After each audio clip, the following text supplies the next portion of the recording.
Alrighty, we started a little after before the timer. I started the timer late, whatever, doesn't matter. Welcome everybody to the second week of the EDL Waveline. This is your host Xernian, main producer, whatever you want to call me, stream slave.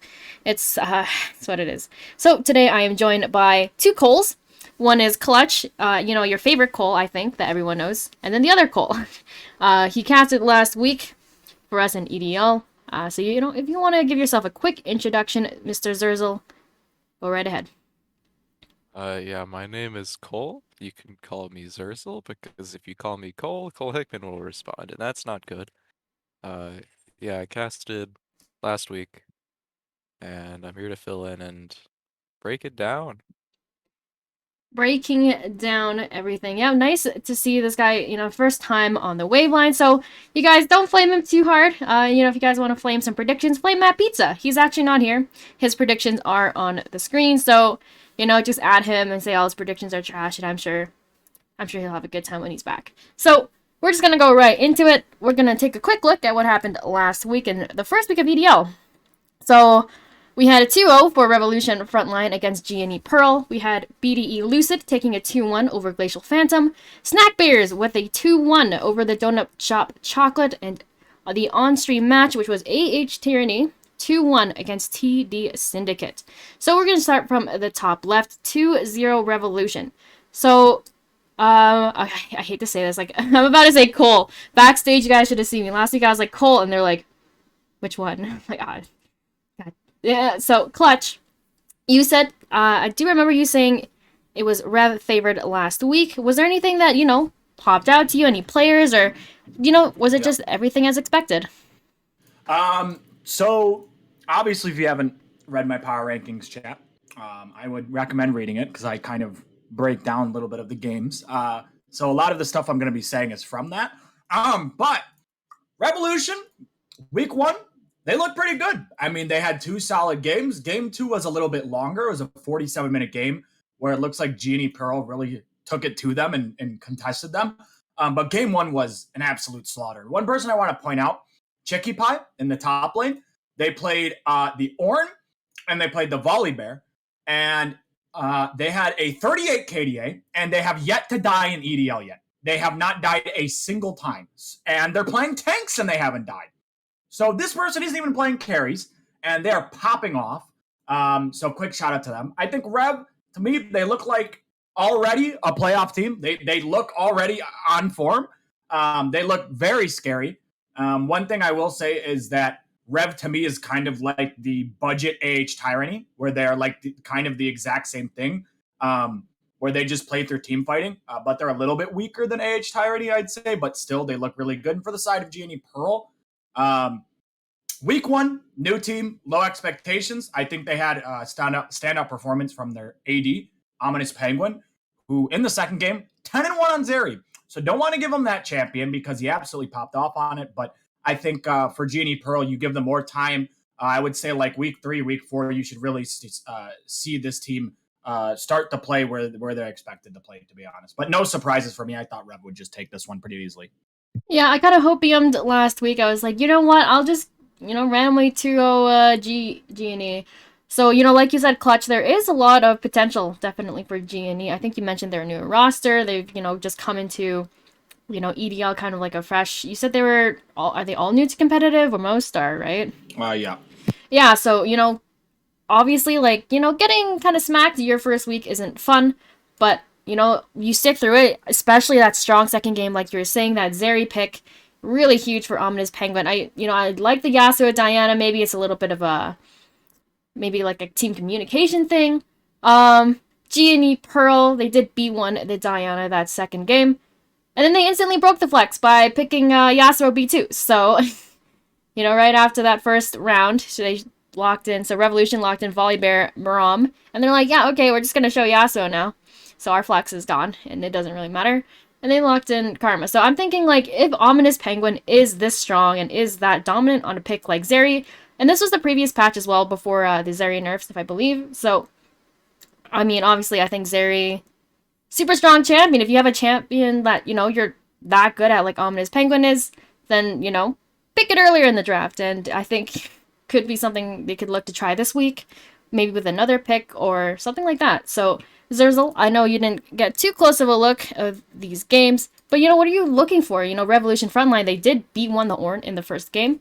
And then Genie Pearl, they showed Vi and Jin, right? So then Revolution Frontline locked in Hecarim. So just from these first 4 picks, right, what do you think, is the kind of playstyle that Revolution likes to play? Showing that Ornn and then the Hecarim. When you kind of combine Ornn and Hecarim, you have really good dive because the Ornn just kind of throws his ulti into everyone. Hecarim follows up, and then your backline's pretty safe, and theirs is not. I do like the pick order because you are able to kind of just blind tanks first round if you don't have something you want to pick. They could also look to pick something that's contested instead because tanks aren't necessarily a priority pick. But I do think Hecarim is a pretty good round 2 pick. Um, Nothing else really to comment on there. Yeah, especially if your jungler is comfortable on something like the Hecarim, then it can just get like super out of hand. And Hecarim, one of those champions just runs at you, and then you're like, "Yay, I'm having so much fun in League of Legends."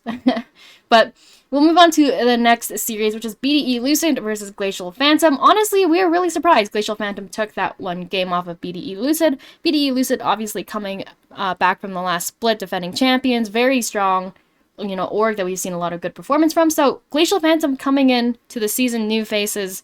I was really surprised. I was actually, really impressed.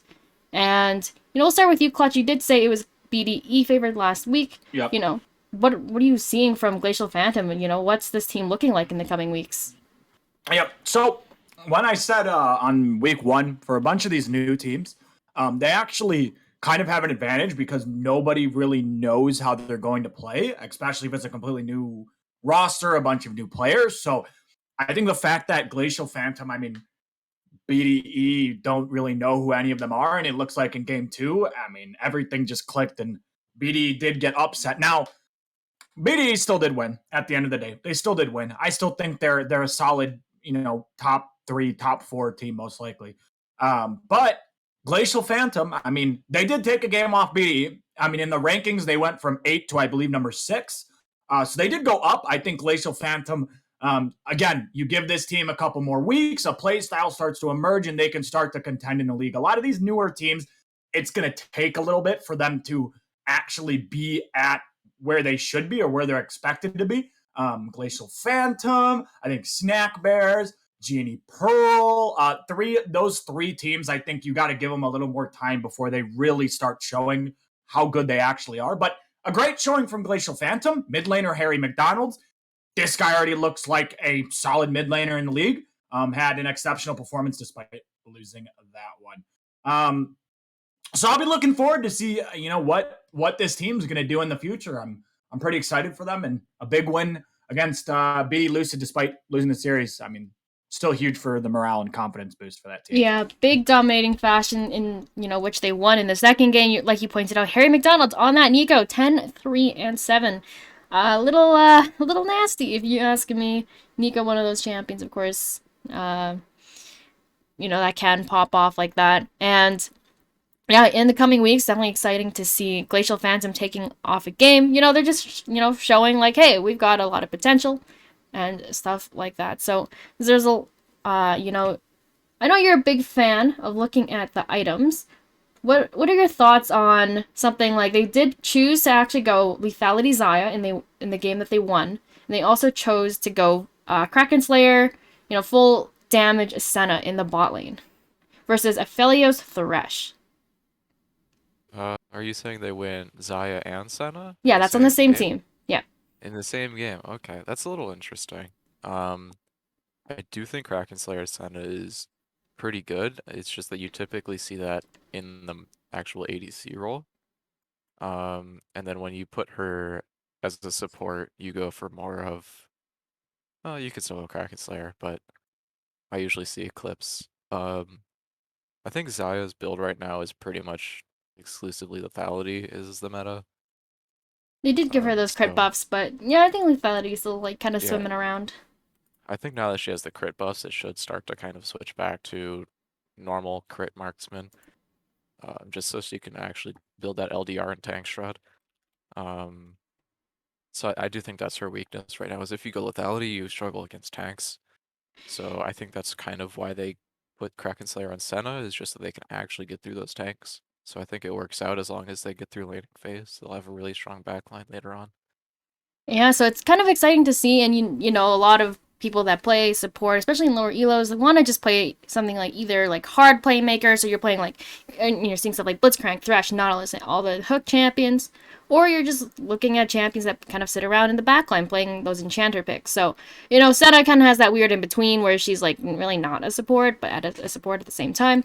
So yeah, I mean, I think it really does give another layer of depth to, you know, what your team can pick and play around when you're playing, you know, Kraken Slayer Senna in the bot lane like that. So that's that series, and then we have 2-1 Snack Bears over TDS Chocolate. So I do remember Clutch. I voted for Snack Bears because, you know, they got the variety, bro. They got multiple snacks. Okay, they're jack of all trades, master of none. And the donut shop, you know, they only sell donuts, my friend. So I was very proud of the Snack Bears pulling ahead in this series. I think Snack Bears definitely one of those teams we were kind of like sleeping on, especially going into week number 1. So, you know, going into this second week, we are going to see the donut shop on stream. So Clutch, you know, just from this series, what do you think like Snack Bears is feeling? You know, how are they looking, especially after this win? Yeah, so Snack Bears took a good win against TDS. Yes, there's two TDSs. It is TDS, which is TD Syndicate, and TDS, which is the Donut Shop Chocolate. I will be referring to them as both TDS until they play each other.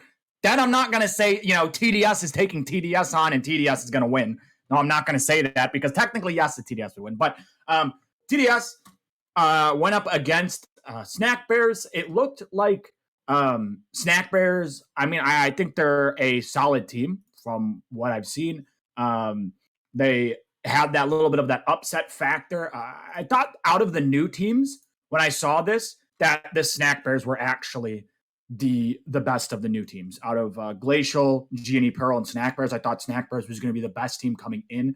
That is one of those newer teams. I look at the games here and for the side of the Snack Bears, I pointed out their mid laner, Queen Astrid, looked pretty solid every single game. I mean, pulled out a bunch of unique picks. I'd say 3 assassins basically, but it's not a lot do we see an assassin player in the league because a lot of the time it's like this standard control mage kind of stuff for a lot of IBS players. So them playing assassins is pretty interesting. Can't wait to see how that goes. But Snappers overall look like a pretty solid team. I see the Zerath support. I see Oh the my Zoe support. god. You say Um, Xerath support and I like have flashbacks to your Yeah. OP.GG last season, man. Yeah, Zerath support. We have a Zoe support even in here. So like these guys, they'll pick anything. They don't care. And I think that's pretty cool. They've got some unique picks for them for the side of TDS Chocolate.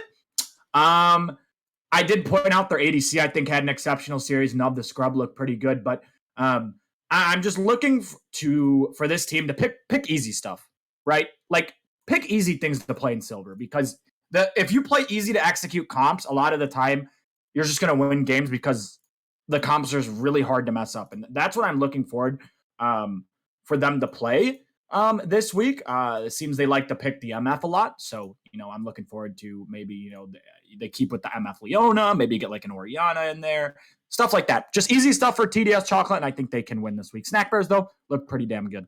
Yeah, and I mean, like you said, a lot of teams and at any level of play, right? You'll just eventually like have some random wins just because your comp is just easier to execute. It could be better on paper, right? But if you can't play it, then you know it's not better, right? And a lot of teams are just getting wins and stuff like that, especially in a lower elo like this, where that could really have a big impact on your games.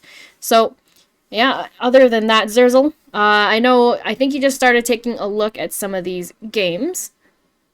Do you think there's any like standout player, any kind of picks that you like, anything that you know kind of caught your attention in any of these games for Snack Bears and TDS Chocolate?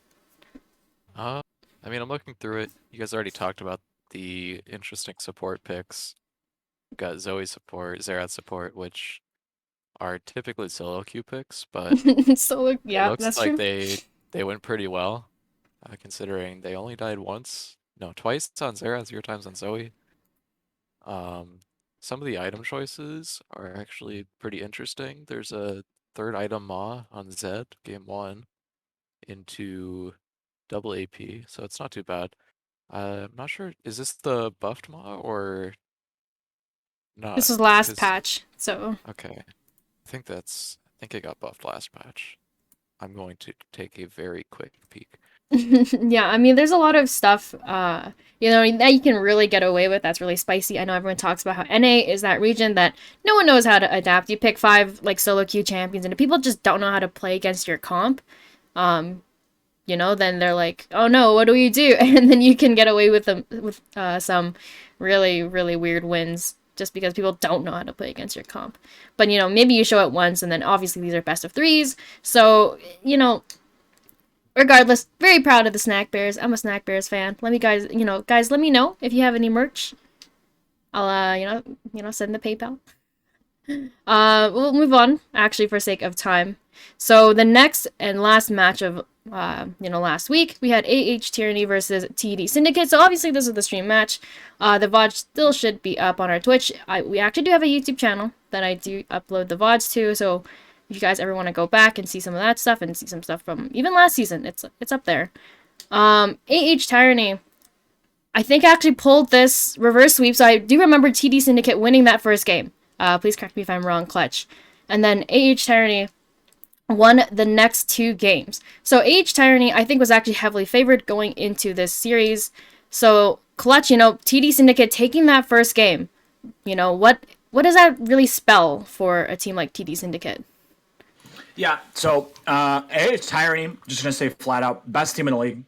They're absolutely insane. It's not the fact that their early game is anything that's amazing. I think their early game is probably average. It's not anything that's pretty scary. It's when they actually start team fighting. This team is easily the best team fighting team in the league. Individually, they may not be, absolutely cracked players, but they play so well as a team. And sometimes if you are just like if you are the best team at team fighting, it doesn't matter sometimes how much gold you go down, because if you can just outfight the other team in team fights, you're most likely going to win. And AH Tyranny, they did fall behind in some of these games, but it didn't really matter. They were just able to win the team fights and win the game. So AH Tyranny looked pretty scary, especially since if they can fix their early game with how good of a team fighting team that they are, I mean, this team will probably win it all. I'm just going to say that right now. Now, for the side for TD Syndicate, TD Syndicate, they are the opposite. TD Syndicate had a very good early game. They were able to get leads in their games. They have very talented players across the board. Individually, they are exceptionally talented. Their ADC, Agent C6, this guy was popping off on the Twitch. He had a pretty solid game overall in all of his games. It was his debut, so looked pretty good in his debut, I will say. And this team, all they really need to fix is literally playing as a team. If they can fix some of this team fighting aspect, some of this macro, this team will be a top 2 team and can contest with AH Tyranny on the top. So, I mean, for me in the power rankings, these were the number 1 and number 2 teams, and they ended up playing each other week 1 on stream. So we got a quick early look at what these 2 teams can do early on, and I'm excited to see what they're going to do later on in the season. TD Syndicate, though, again, they can just fix that team fighting. They'll be a top-tier team in this league for sure. Yeah, like you said, Clutch, I think individually there's so much talent on both of these teams. It really showed, especially well for TD Syndicate in game number 1, where they had the Mundo and Fiora matchup. Downfall kind of had a rough game, but I was really surprised in how close they actually did keep the game. They still held onto the reins somewhat before the game kind of exploded and Twitch just went spray and pray and bye bye health bars. But a big shout out I think to Downfall, especially popping off in that second game on the Gnar versus Ornn. He was, I think, remember looking at the gold graphs throughout that game.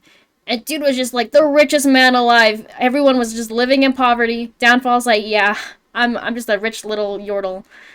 And so there was a lot, I think, that speaks on having a rough game and then bouncing right back. And then I wouldn't say he like 1v9 the game, right? There was a huge play, I think, where they got caught. I mean, like, so TD Syndicate got caught in their own jungle at the red buff, and then, game just kind of exploded from there, and they, ended off that. I think it was a really close game. And, AH Tyranny, in that second game, I think, they really played that mental game super well. Stayed in the game. This is winnable. We lost the first game, doesn't matter, right? I think that's the biggest thing. A lot of series people will think are just over after the first game. So bouncing back and then going into the third game where they just, I mean, it was an outstanding performance from everybody. Rocky on that Dark Harvest Poppy didn't build a mythic, I think, until like her third item on that Poppy. So it was really something I really like to see. I think you pointed out as well, Clutch.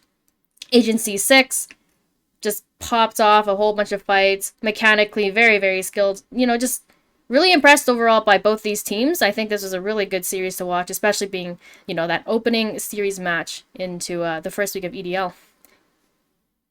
So, Zerzel, you were the color caster for this series as well. And, there was a lot of, I wouldn't say, like, interesting or, like, super wildly, like, out there picks. But, as you were watching this series, was there anything that, really popped out to you as well in terms of players or, gameplay wise in any of the games of the series? There were a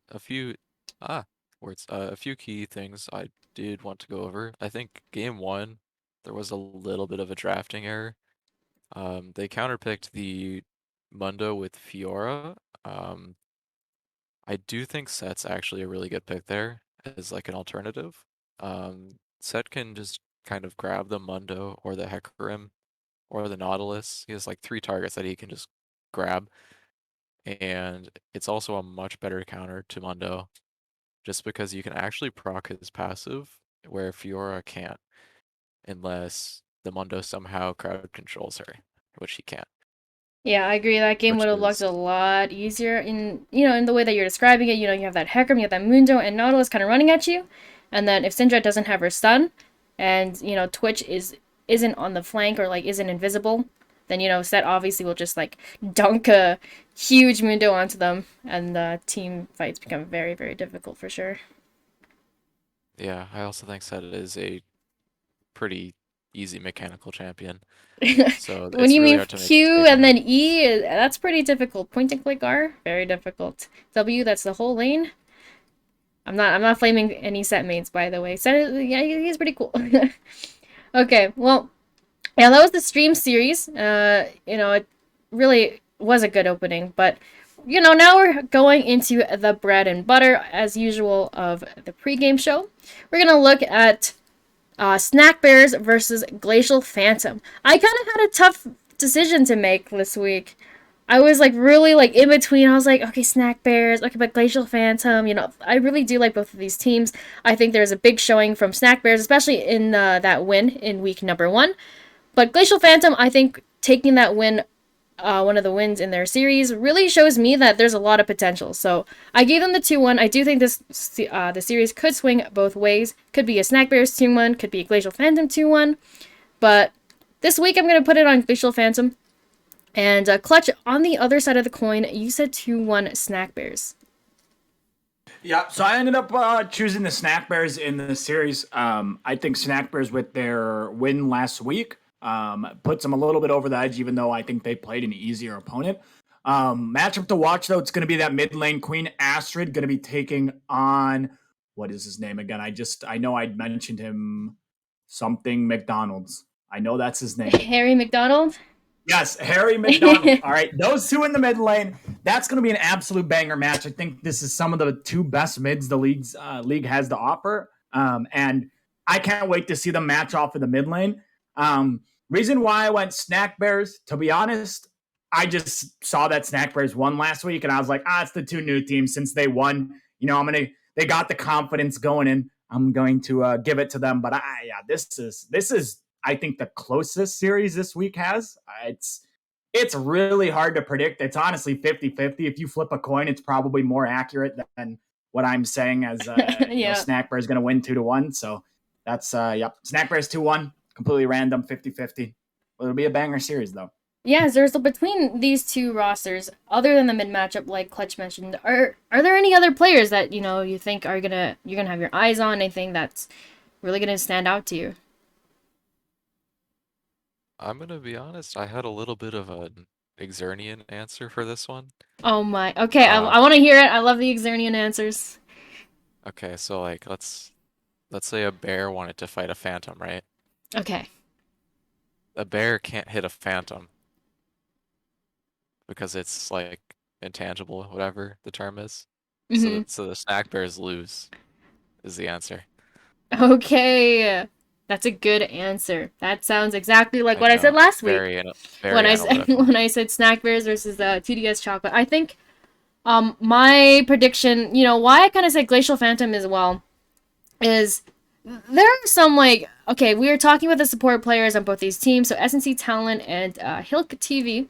Hilk TV playing that Kraken Slayer Senna, and SNC Talent playing that like support Zoe and stuff. I honestly just want to see the two supports go at it. I honestly think just get the ADCs out of there instead of the supports leaving the lane at like 15 minutes or like for 15 minutes. Get the ADCs out of there. 1v1, both the supports bot lane. I'd like to see how that turns out, honestly. Um, those are definitely going to be my players and matchup to watch. I think obviously supports can have as big and as little as an impact, as they can. Just the nature of the role. So I think that's my matchup to watch for this series for sure. Definitely a close series. Unfortunately, not the streamed one. But when we move on to our next one, this is BDE Lucid versus TD Syndicate. So unfortunately, Matt Pizza is not here on the desk at the moment. He said he had to do something. I don't know. Imagine having a life outside of EL crazy. So, we're all on the side of TD Syndicate. We'll start from the bottom. Zerzel, you said 2-0 rather than 2-1, like Clutch and I said. So, take it away. Um, just based off watching TD Syndicate last week, I think they're pretty good. Um, I looked over BDE's drafts, and I think they kind of just counter BDE in terms of their champ pools, so I think they're gonna win pretty easily. That's my analysis. Yeah, I'm kind of on that same train of thought. TD Syndicate, they had they had a really good showing, especially in that first game of last week. Hopefully, they scrimmed at least once or twice, and maybe they VOD reviewed or maybe at least like slept on their games and thought like, why did we lose games number 2 and 3, right? And I feel like they were always so close, especially that second game. They were so close to crossing that finish line of blowing up, the enemy nexus, but I feel like this week is going to be enough for them to push it over to the edge and take the series. Obviously, sometimes people just wake up on the wrong side of the bed. Maybe BDE is just going to come out of this series like super cracked and be like, or just better. I feel like Matt Pizza would would have some good words to put in for them. But yeah, this series I'm definitely just going off of seeing that momentum swing from week number 1. So I have some high hopes for TD Syndicate this week. So Clutch, as the person that has that same prediction as me, what else Yep. are you looking for from TD Syndicate this week? So TD Syndicate, I think they are again individually very talented, and for this week, I'm just going to keep it super short, super simple. I want to see their team play be better. I want to see better macro from the team. I want to see better team fighting. I just want to see an improvement from last week, and that's all I'm really looking forward to this week. I mean, I think it should be a good series regardless. I think it's going to go to 3 games, and this is the battle for number 2 and number 3. So we just had number 1 and number 2, and now it's number 2 and number 3. So another banger matchup. Unfortunately, it's not on stream, but should be a great series from both these teams. Yeah, I'm gonna have to agree with you. I feel like this series is a lot closer than like it kind of looks on the predictions. Obviously, it's like 3-1, and the one guy that's on the left isn't here right now.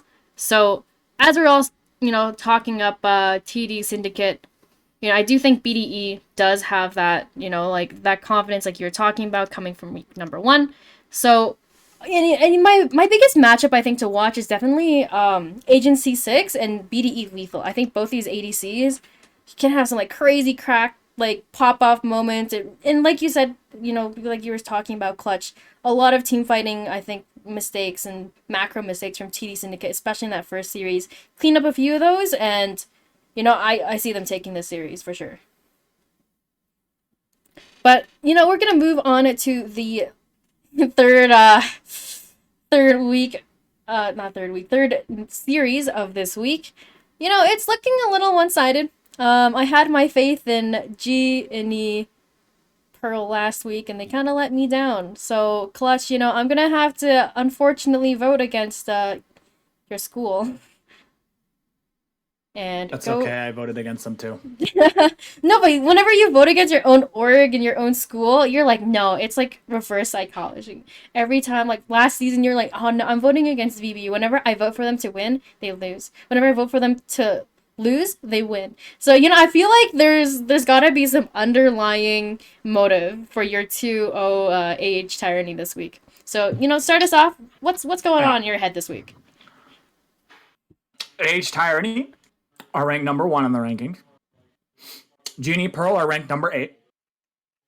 So unless we're going to see Clown Gaming versus Feed the Dream types of level upset, I think Abyssal just wins. I think Abyssal is just, they're too good right now. And they're going against a team that I think they had a good game against Revolution, but they got 2-0 versus Rev, right? And Rev to me is like a 4th, maybe 3rd place team, you could argue, depending on, where you value the other teams at the top. But Abyssal's number 1. I think they're the best team in the league. And last week was hard for Genie, and this week's going to be even harder. So unless they've drastically improved, I think Abyssal Haven should just take this. Now, Genie Pearl, they could bring out something spicy. I think they have a couple ways they could potentially take a game off of Abyssal Haven. And if they do, I mean, if you take a game off Abyssal, especially if you're like Genie Pearl or some of these newer teams, then like confidence goes through the roof. But it's really unfortunate that they have to end up playing Abyssal in their second week where they're still kind of trying to find their footing.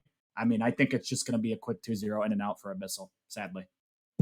Yeah, I definitely think it's one of those like, hey, we're just more experienced, and G&E having that rough week 1. They were the only series last week to have that 2-0 as well. Like you mentioned, I was about to say Cole, Clutch. Having that kind of, being the only series where you got 2-0'd where all the other series went to 3 games, it has to feel like a little bad, right? And like you were saying, they have a really tough early season. Like they went against Rev last week, and now they're going against AH this week, and the next week they're going against Glacial Phantom on stream. So I think that this series is, it's still their training arc. If that's how you want to put it. Eventually the time skip will happen, and then they come out like there's like two years later, and they're like super buff, right? And that's end of season G&E. I would like to say. So G&E, like one of those scaling rosters, they're scaling IRL. If you catch my drift, Clutch. Yeah, they're going to scale, and then they're going to come online. They're going to go undefeated. They're going to make the playoffs, undefeated in playoffs, win the league. Just watch. It's going to happen. They have Ornn top lane, Karthus jungle, Vladimir mid lane. Yeah, they're going to pick full scaling lane for 60-minute games and then beat you. Yeah, and then, oh no, they could have like a Nasus too. Okay, now they're like 1,000 stack Nasus. Okay, 40-minute Nasus. It's his dream. So I think G&E probably just gonna have a rough week, But if G&E does actually take this series, if they go 2-0, or they go 2-1, or even if they just take a game off AH Tyranny, I think that's huge coming from a game like from a team like G&E. So I think that's what I'm looking for. But yeah, G&E, you guys got some scaling to do. But other than that, Zerzel, you have also said 2-0 for AH Tyranny. Is this kind of just based off of like AH Tyranny's last week performance, or Yeah, it's pretty much just based off the fact that they are number 1, Pearl is number 8, as well as the fact that Pearl has really just never played competitive besides last week. So they have really just no experience in it still. Yeah, I And think I think that's Genie. kinda Yeah, sorry. I just think that's gonna be it pretty much. Yeah, Genie Pearl, definitely like one of those teams where a lot of talent on paper, right? But the biggest thing about, especially in a competitive environment, is talking about, just how do you play the game together. It's not solo queue. The biggest thing is I think I talk about this every season. It's that, especially in like silver and gold, you all have to make the same decision. It doesn't matter if it's the wrong one, but your chances of, coming out on top with that decision becomes so much higher when everyone makes that decision. And I think being new to the competitive scene, um, having that communication and trying to be on that same page with four other people that you may or may not know very well or may not know how to communicate with can be really difficult, right? So I think Tyranny definitely has that upper hand, like you were saying, Zerzel. Um, are there any like standout players that you saw from Tyranny last week that you think could just like pub stomp GNE? Uh, yeah, I think they're top laner. I think they're mid laner too. I think they are most likely going to win lane pretty hard. They could probably pick something pretty aggressive this week and go with it. Yeah. Um, yeah, mostly just topside dominance, I think. Yeah, and I think for Genie Pearl, I think what they, really want to do is, I did see a good showing from Raining Wolves and Bickle, last week in the stream series, but I think Genie Pearl, with one of their more prominent players being Ominous Penguin, their ADC, I think that if Genie can get that early lead in the bot lane, then transition it into, the rest of the map, could definitely be, an avenue into a win for them. But again, I can't say for sure. It's something I would like to see if they are able to pull off a win from Tyranny this week. But last but not least, we have our streamed series of this week. It is Revolution Frontline versus the Donut Shop Chocolate. It is looking a little rough again this week. So we're going to start from the bottom, minus Matt Pizza, because, Matt Pizza's a really cool guy that shows up to the wave line when I tell him to. And so Clutch 2-0 Revolution Frontline. Take it away. Yeah. So Rev went up against Genie Pearl last week. They looked pretty good. I mean, it's not saying that much to Rev. I think Rev coming in, we're already a top tier team, and we're looking like one of the better teams in the league. And Genie Pearl, newer team, right? So Revolution coming in, they, in my eyes, are a top 4 team. I think you could maybe make a case that they could crack the top 3. And when I say the top 3, in no specific order, I mean Tyranny, TD Syndicate, and BD Lucid. When I say the top 3, I think Rev is right there at number 4. I think they looked like a very, very solid team week 1. And TDS Chocolate going up against Snack Bears, and Snack Bears, they're the better of the newer teams. But TDS Chocolate, to me, they just didn't look like a team in week 1. Like, they didn't play like a team, and I want to see this team really step it up. I have high hopes for TDS Chocolate. I think they could sneak into the playoffs and upset some teams, but Rev just looked really, really good. They've kept a lot of the same players that have played for him a very long time. I mean, their top laner, Chicky Pie, hasn't died a single time. They got Revla Spanks, who was on the All-Star team last imagine season. If we had like stats, bro, and we could. If anything, blame Matt Pizza, guys.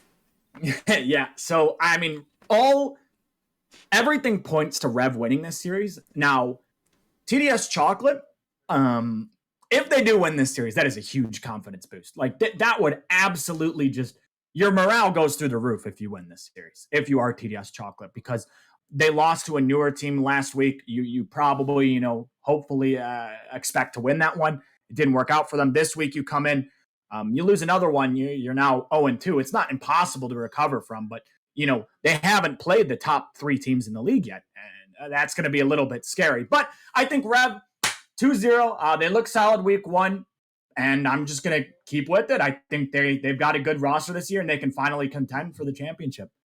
Yeah, and I think my matchup to watch is definitely in that bot lane, Revless Banks, like you were talking about. Veteran in the EDL scene. I've seen so many great plays from this guy.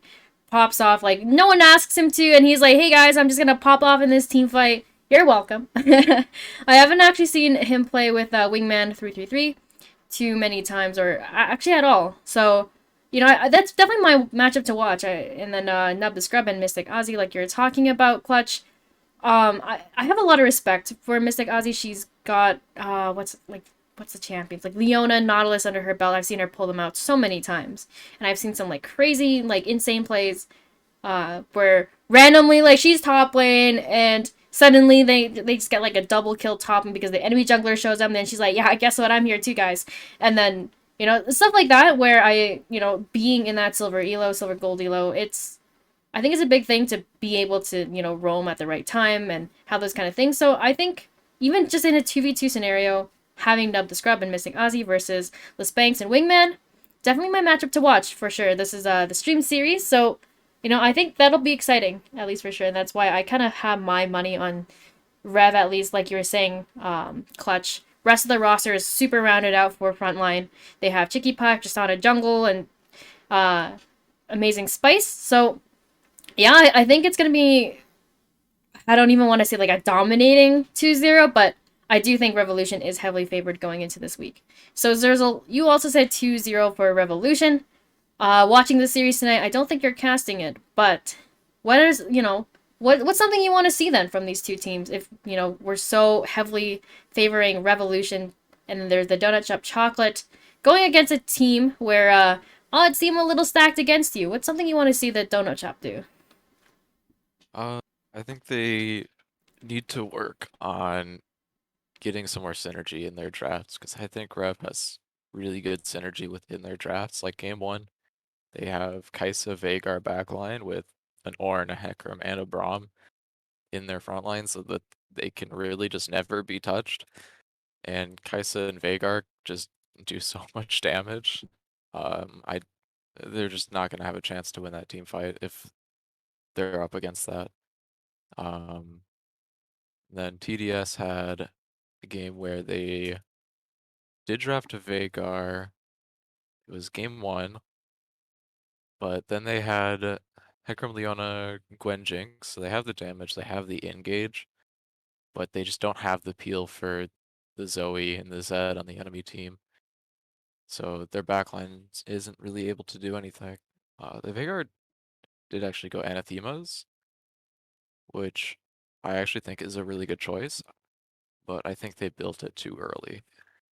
You really need your 2-item core before you can build a defensive item on Veigar.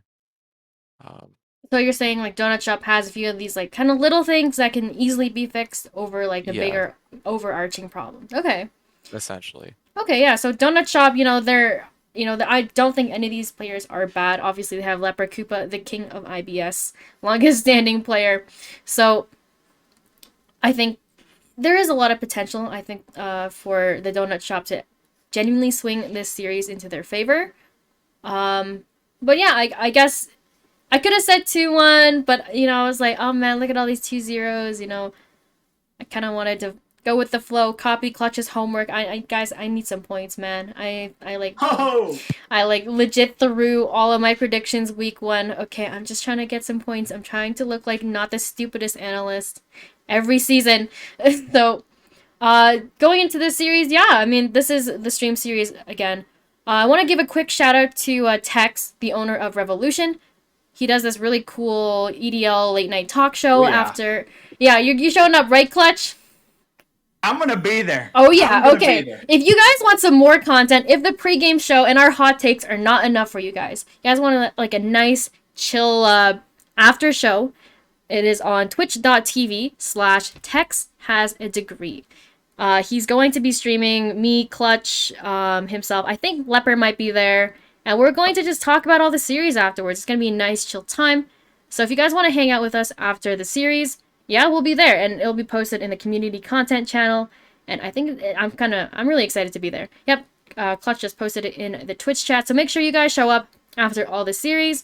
We're going to have a nice chill time and we're just going to hang out, for a little bit and enjoy the Friday night. So I will release all of you into the wild now.